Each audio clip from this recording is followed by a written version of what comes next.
Alright, magandang gabi po sa inyong lahat mga kababayan. Batang Maynila to, it's... Guys, tingin-tingin sa ating screen. Makikita po ninyo itong mag-asawang Diskaya at si Mark Villar. Ayan po mga kababayan. Hindi ko alam kung kailan nakunan itong litratong ito. Nakunan ba ito nung senador na si Mark Villar o siya ay DPWH Secretary pa lamang? Si Mark Villar po ay naging secretary ng Department of Public Works and Highways noong 2016 hanggang 2022 under the administration of Rodrigo Roa Duterte. At sabi rin ng mga Diskaya, sila po ay nagsimulang kumuha ng flood control projects sa DPWH simula noong 2016. Naging tanga pa nga si Bato de la Rosa noon kasi siya yung nagtanong kailan ba kayo nagsimula ng flood control? 2016. So naawa mali si Bato de la Rosa sapagkat yun yung panahon ng kanyang idol na si Rodrigo Duterte. So hindi natin alam kung ito ay nakuna nung ito pa si Mark Villar ay Department of Public Works and Highways Secretary. Basta ang alam ko lang, ewan ko kung alam nyo rin, na tila ba sobrang lakas mga kababayan na itong mga Diskaya dito kay Mark Villar. Kasi simula 2016, yun na nga po, napakarami po ng flood control projects na nabigay dito sa mag-asawa. At dito sila nagsimulang yumaman mga kababayan. Sabi mismo ni Sara Diskaya, di ba? So yan, bahala na po kayo maglagay ng caption mga kababayan kung ano ilalagay niyo. Basta kay Richard Didarian, sabi niya, build, build, build. O yan ang sabi ni Richard Didarian. Sabi naman ng ibang sabi nung nag-comment, build, build, build. Sa Tagalog, bayad, bayad, bayad. Kasi mga kababayan, kung hindi ba naman malakas ito kay Mark Villar, paano siya makakakuha ng milyon o bilyones na kontrata dito po sa DPWH? Ibig sabihin yan, talaga malakas sila. At hindi lang po isang kumpanya. Hindi lang po isang kumpanya. Siyam na kumpanya niya ang nakakuha ng ilan? 400 plus na kontrata dito po sa DPWH. So talagang malakas, mga kababayan. Kaya tinatanong nga siya diba? Sino ba kausap mo dyan? Sino ba ang nalalapitan mo dyan? Sabi niya, wala po. Wala. Kalokohan niyang wala kang kilala at walang naglalakad sa'yo na mabigyan ka ng kontrata. Ngiting-ngiti si Mark Villar. Ngiting tagumpay mga kababayan. At dahil po sa DPWH, sila po ay nakabili ng 40 mahigit na mga sasakyan. At kaninang umaga nga po ay yan po ay niraid ng Bureau of Customs. Pero dalawa lang po ang nakita na kasama po doon sa 12 na panaghihinalaan ng Bureau of Customs na smuggled. So meron po dalawang nakita. Nakalista po doon sa kanilang warrant o search warrant ay 12. So ibig sabihin umalis. Hindi natin alam kung saan napunta Siguro may nagtimbre mga kababayan. Ngayong gabi, alam nyo ba kung ano nangyari? Ito may papakita ko sa inyo. Ito po mga kababayan. Tingnan ninyo. Ayan na. Nagbali ka na. Yan po yung lugar na yan na niraid ng BOC, Bureau of Customs. At ngayong gabi, nakikita ninyo na may mga pumapasok. Nagbali ka na sa garahe ang ilan sa mga luxury vehicles ng mga Diskaya. Ayan Ilan sa mga luxury vehicles na wala sa compound ng mga Diskaya sa Pasig City nang pumasok ng mga taga-Bureau of Customs kanina umaga. Nagbali ka na sa garahe. Ang kabilang dito ay ang Bentley at ang Toyota Tundra. Ayan mga kababayan. Ito dapat bumalik na naman itong Bureau of Customs bukas. Kasi baka pagbalik nila wala na naman. Kasi siguro, ma'am, may pupunta dyan, ma'am. Alam niyo na. Ayan. Talaga na inabangan ang pagbabalik na itong mga luxury vehicles dahil po sa compound ng mga Diskaya. Grabe, no? Mga kababayan, ano? Itong mga otoridad natin, harap-harapang niloloko. Na itong pamilya Diskaya. Ayan, nagbabali ka na. Ito na nag-grade. Dalawa nakita. Nagbabali ka na.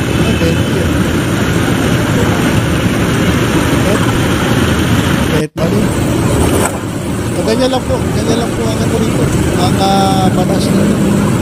So, ito, Bureau of Customs, sampal sa inyo ito. Ano balak mo rito? Hayaan nyo lang, ganyan lang. Pag nag-rate kayo, wala kayong maabutan. Tapos sa gabi, nagbabalikan. Pagbalik pa kinabukasan, wala na naman. Wala. Kaya kayo lukohin ang mga Diskaya.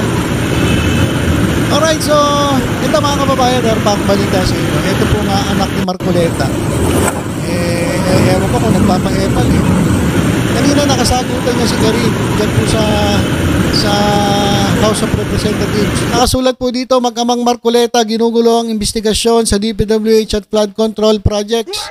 O si Rodante Marcoleta ay doon sa Senado. Ito namang si Paulo Marcoleta, anak ni Rodante Marcoleta, ay dito naman sa Kongreso. Nanalo po kasi sila sa alam ko party list eh.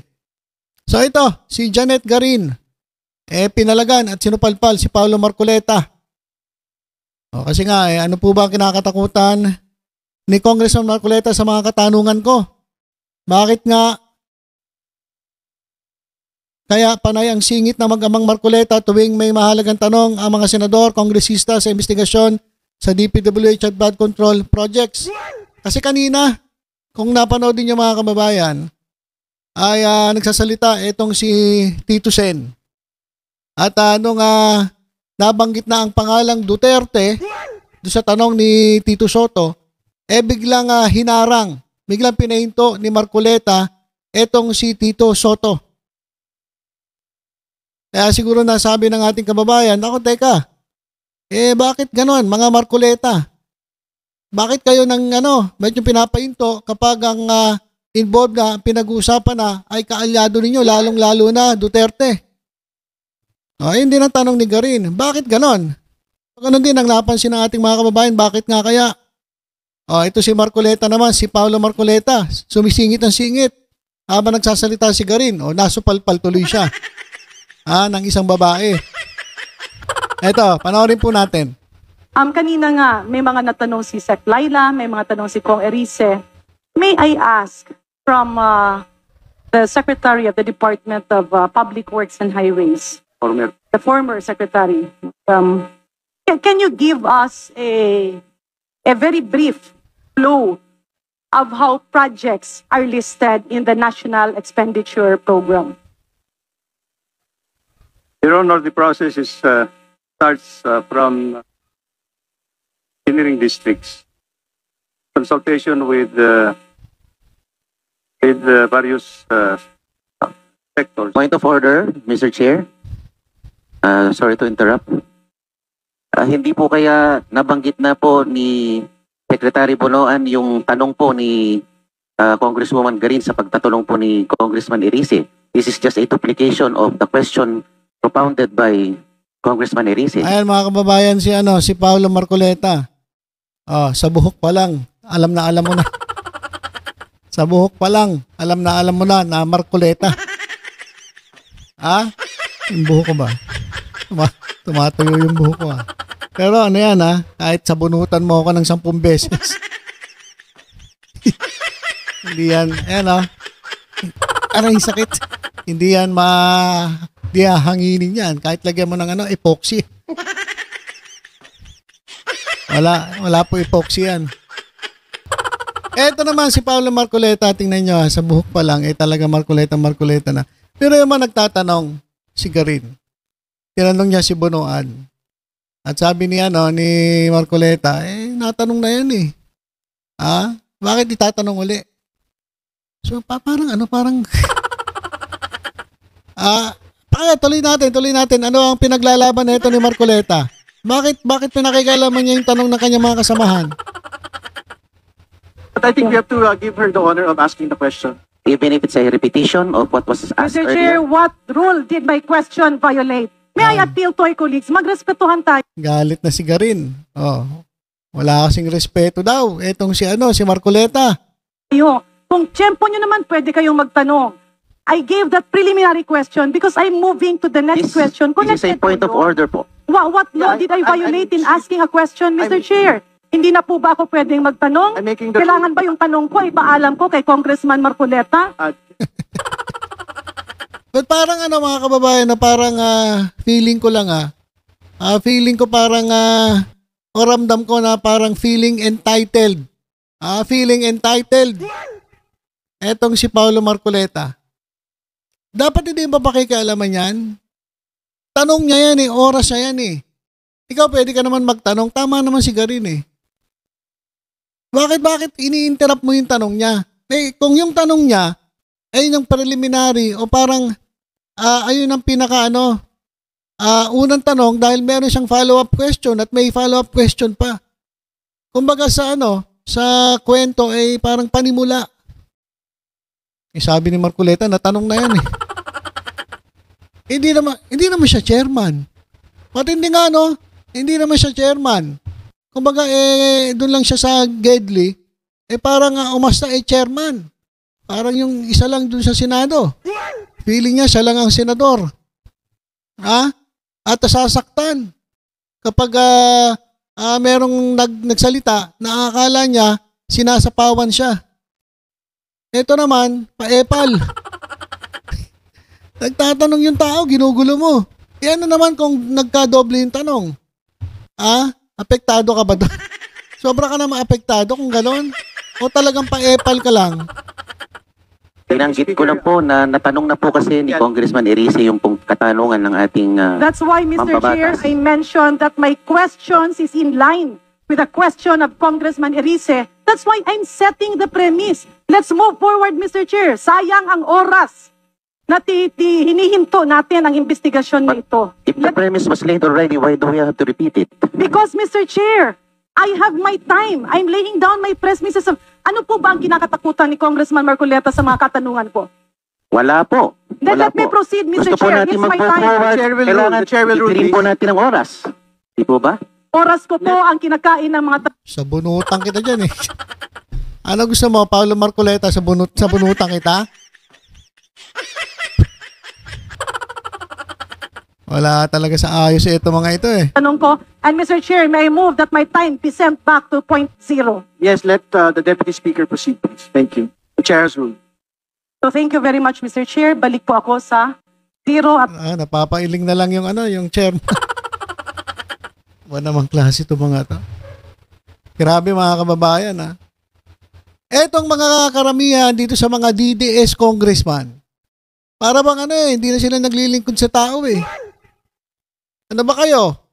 Kaya kayo nandyan kasi binoto kayo ng taong bayan, ito party list, para tumayo bilang representante ng inyong grupong kinasasalihan. Para tulungan sila. Ganang nangyayari? Iba yung tinutulungan ninyo Parang you are serving in the interest of mga Duterte o ng inyong mga kaalyado. Dapat hindi ganun. Dapat you are serving in the interest of the people. Dapat taong bayan, hindi yung inyong mga kaalyado. Nasupalpal ka tuloy. Wala talaga to Mga kababayan si Marcoleta magsimula po ang aking 5 minuto. So Secretary, ulitin ko lang po yung tanong para po madugtong ko. Paano po ba nagsisimula ang paglista ng mga proyekto sa NEP? Sa NEP po muna tayo. Okay. So yan mga kababayan. Nako. Ano ba tong mga Marcoleta na to? Mukhang talagang kasi, alam niyo malaki ang utang na loob nila dito sa grupo ng mga Duterte. Si Rodante Marcoleta, inampon ng PDP laban. At ito naman din ay nagsasalita din sa mga meetings ng PDP laban. So, sana naman kayong mga congressman, wag naman puro kaalyado ninyo iniisip ninyo, isipin nyo naman yung inyong nasasakupan. Halatang-halata kayo eh. Halatang-halatang lang nabuburaot eh. Puro buraot eh. Unahin nyo naman ang taong bayan. Grabe kayo. So ayan po. Tutok-tutok lang po dito sa Batang Maynila Toid. Sa iba pang updates, ingat po tayong lahat. God bless po.